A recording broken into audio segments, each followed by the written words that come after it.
falar sobre integral nessa aula. Essa aula envolve o início do cálculo de integral. Na realidade, nem é o desenvolvimento da integral ainda, é só um cálculo de uma antiderivada, que é chamada de integral indefinida. Então eu vou dividir em duas etapas, onde a primeira etapa eu vou falar sobre o cálculo simples de uma antiderivada, e na segunda etapa eu vou falar sobre as duas técnicas que são mais utilizadas dentro da antiderivada, tá? Que é a integral por substituição e o método da integração por partes. Tá bom? Então vamos para a aula? Então vamos lá. Você está habituado desde o ensino fundamental, o médio, às operações inversas. Na realidade, o objetivo agora é dar continuidade a isso. Desde a soma e subtração, multiplicação e divisão, potenciação e radiciação, agora a gente derivou. O que nós vamos estudar agora envolve a antiderivada, quer dizer, trabalhar de forma inversa ao que a gente já tinha.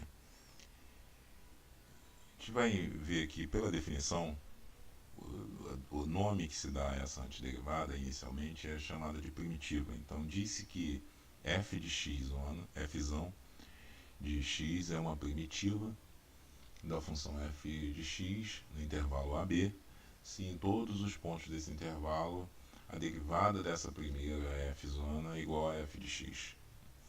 Então o que a gente precisa, eu peguei 3 exemplos aí para a gente ilustrar essa nossa descoberta. A gente vai pegar aqui e tentar descobrir qual é a função cuja derivada dá x ao cubo. A minha f zona de x nesse caso aqui só pode ser x à quarta sobre 4. Você observa que se a gente for derivar essa função, isso vai cair numa x ao cubo. Se a gente pegar e tentar encontrar a f zona de x do cosseno de x, vai ser igual a seno de x, porque é a função cuja derivada dá cosseno. Se eu pegar uma função que seria 1 sobre x, a f zona nesse caso, ela é definida como L de x, porque Ln de x, a derivada de Ln é a derivada de x sobre a própria função, não vai ser 1 sobre x. Bom, o que essas funções têm em comum? Essas funções têm o seguinte: a gente define a função, mas fica a seguinte particularidade: a gente não tem uma determinada, a gente sabe que a derivada de uma constante é zero. Então poderia muito bem ter somado a essa função x ao quadrado sobre 4, seno de x, ln de x, somado a elas uma constante, né? Como é que a gente prova isso? A gente tem um teorema que diz o seguinte: se duas funções f1 e f2 são primitivas da função f de x no intervalo AB, então a diferença entre elas é uma constante. Bom, para provar esse teorema a gente vai fazer o seguinte: eu vou chamar de g de x, vou pegar uma função g qualquer, como sendo a diferença entre as funções que eu estou falando. Então g para mim é f1 de x menos f2 de x. E aí o que eu faço? Derivo g. A derivada de g significa a derivada da diferença. Bom, como a gente sabe, a diferença das derivadas é igual à derivada da diferença. Então, f1 de x, linha, menos f2 de x, linha. Isso a gente vai saber que, segundo o enunciado a hipótese do teorema, eu tenho fzinha de x como sendo primitiva de cada um a f. Então vou representar aqui f de x em cada um. Observa que essa diferença ela só tem como dar zero, porque são iguais. E aí a gente conclui que g' de x deu zero. Como a gente sabe lá da derivada, uma função ela tem sua derivada igual a zero se essa função ela é uma constante. Então a gente sabe que o g de x vai ser igual a uma constante. O que prova o teorema e ilustra o que eu tinha falado antes, que toda função que a gente encontra como antiderivada, ela vai ter uma constante que a gente não conhece. E aí eu coloquei aqui um exemplo de função num programa famoso chamado Implot. Já deixei pronto aqui as funções. Peguei uma função qualquer cúbica aqui, x ao cubo mais x ao quadrado mais x menos 1. Observa que essa função, essa primeira função que está aparecendo, x menos 1, ela é azul, está fora de ordem aqui. A função x menos 2, ela passa no menos 2. Só se observar aqui as cores estão passando exatamente no termo independente no eixo y. Né? Então essa última passa no zero, que é a marrom, aqui no menos 3, menos 2 e menos 1. O que eu vou fazer? O programa tem um processo que ele faz a derivação das funções. Então a gente deriva e ele já plota já o gráfico da derivada. Claro que quando a gente tem uma função cúbica, a gente deriva e vai encontrar uma função quadrática. Então se a gente clicar aqui na função, essa função aqui é a função que passa na origem, essa marrom, e pedir para derivar e plotar o gráfico, olha o que acontece. Aparece a função quadrática no seu lugar, no lugar correto da derivada, com a mesma cor da função original, da antiderivada. Bom, o detalhe dessa história é que eu vou pegar agora uma outra função, que é a função menos 1, é a mesma expressão cúbica menos 1, que é azul. Quando a gente deriva isso, a gente vai encontrar a função azul, função quadrática, no mesmo lugar que estava a outra. Por motivos óbvios. A derivada, por definição de todas essas funções que eu escolhi, só diferem pela constante. Então, quando eu calculo a derivada, vai dar a mesma função quadrática. Observa no x menos 2 também, que nesse caso é a vermelha. Eu peço para derivar a função, ela aparece a vermelha, exatamente na sua postagem. Se eu clicar a outra amarela, que seria menos 3, e pedir para derivar, olha, aparece a função quadrática amarela. Isso mostra que as derivadas, isso geometricamente mostra que as derivadas, elas recaem sobre a mesma função, certo? E só se, claro, as funções estiverem diferindo apenas pela constante. Bom, agora voltando para a aula, a gente vai ter o seguinte, uma função que agora a gente vai definir essa antiderivada como sendo a famosa integral indefinida. Então eu vou definir aqui a função como sendo, denomina-se integral indefinida de uma função f de x, a operação da determinação de expressão primitiva dessa função como sendo a f zona de x mais c. Observa que agora eu já coloco como padrão, todo caso quando você calcular a antiderivada, a gente já vai ter que ter a representação dessa constante. Então a minha integral, ela vai ter esse símbolo sempre a partir de agora. Esse símbolo é o símbolo de sigma, de antiderivada. E dentro a gente vai ter a função que originou, que nós estamos querendo saber.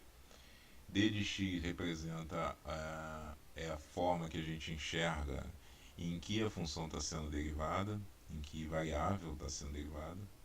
E aí, como resultado, a gente vai ter f zona de x mais a constante c. Não esquecer sempre que toda vez que você estiver calculando uma integral indefinida, você vai ter que colocar essa constante para a representação do conjunto de famílias que eu posso formar, cuja derivada de todas essas funções da família vão recair sobre a f de x, tá? Como a gente viu na tela anterior. Agora o que a gente tem aqui é o seguinte, eu vou colocar aqui algumas propriedades imediatas de derivada, de antiderivada, que seria o seguinte, a primeira, eu vou representar a primeira propriedade como sendo a integral, né, ou a antiderivada, de uma função d de x qualquer. Bom, quando eu represento assim, significa que a minha função aqui, ela é o 1, né?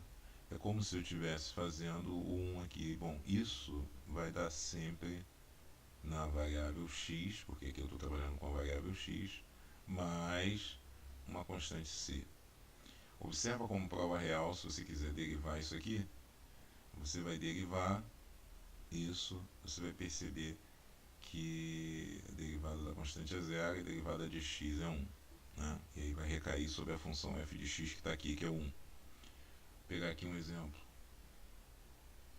Se eu tiver, por exemplo, a integral ou a antiderivada de 7 dx, isso vai dar 7x mais uma constante c, certo? Então esse é o caso da propriedade onde a função é igual a 1. A segunda propriedade, que eu acho que é de extrema relevância, é quando a gente tem aqui a integral de x elevado a n dx, que a gente vai padronizar e definir como sendo x elevado a n mais 1 sobre n mais 1, mais uma constante c. Então qualquer função polinomial, observa que nesse caso, na maioria das funções algébricas, e são as mais frequentes nas questões, a gente já vai sempre efetuar essa propriedade. Você vai somar uma unidade no expoente e embaixo no denominador vai ser o resultado desse expoente, certo? Vou pegar aqui um exemplo. Se eu quero calcular a integral de x ao cubo, vou botar a quarta aqui, dx, isso vai ser x à quinta, que seria 4 mais 1, sobre 4 mais 1, sobre 5, mais a constante c. Então está aqui o cálculo de uma antiderivada. Observa que se a gente, a partir de agora, a gente consegue desvendar o porquê daquele início da nossa aula, que eu representava as primitivas já daquela forma. Né? O cálculo era feito exatamente com essa estrutura aí. Aí vamos para mais uma propriedade. A outra propriedade diz o seguinte: eu tenho uma função somada com outra. Eu posso ter autoridade de somar. Então, essa propriedade diz o seguinte: se eu tenho uma antiderivada de duas funções, que elas necessariamente não só somadas, como subtraídas, estão juntas, dx, eu posso escrevê-las separadas. A antiderivada de f de x, dx, mais a antiderivada de g de x, dx. Certo? Eu posso, então, o que eu estou dizendo, mais ou menos, né? Eu posso estar dizendo, então, que a antiderivada da soma, ou da subtração, é igual à soma ou subtração dessas antiderivadas. Vamos pegar aqui um exemplo para ilustrar isso. Se eu tiver duas funções, nesse caso aqui eu vou colocar função seno, que é uma trigonométrica dx, né? Vou tirar o dx, porque o dx agora ele não entra. Vou aproveitar aqui, escrever uma soma. Eu tenho seno de x somado a, por exemplo, x à sétima dx. Então eu tenho aqui essa soma de funções. O que isso vai dar? Vai dar na integral ou a antiderivada de seno de x dx mais a antiderivada de x à sétima dx. Calculo isso separado. Aí eu vou ter na função seno, a antiderivada da função seno é a função cosseno. É importante lembrar que nesse caso aí, a antiderivada da seno é menos cosseno, né? Menos cosseno de x. Só basta você lembrar que quando a gente calcula a derivada de cosseno, é menos seno, né? Menos com menos vai dar mais, e aí resulta nisso. Então não esquecer que a antiderivada de seno é menos cosseno. mais uma constante que eu vou chamar de constante C1, tá? Mais a integral ou antiderivada de x à sétima é x à oitava sobre 8, mais uma outra constante que eu vou chamar de C2. É importante saber que quando a gente juntar isso tudo, a C1 com mais a C2 vai se tornar uma nova constante. Então eu posso reescrever essa minha solução assim: cosseno de x mais x à oitava sobre 8 mais uma constante C, que é o resultado da soma dessas duas, independente de sinal, tá? Então essa aqui seria a nossa solução desse exemplo dessa propriedade, tá bom? Bom, na outra tela eu coloco para vocês uma lista de exercícios para vocês derem uma treinada aí com as respectivas respostas, tá? Na próxima aula a gente vai falar sobre as técnicas de integração. Grande abraço, bons estudos!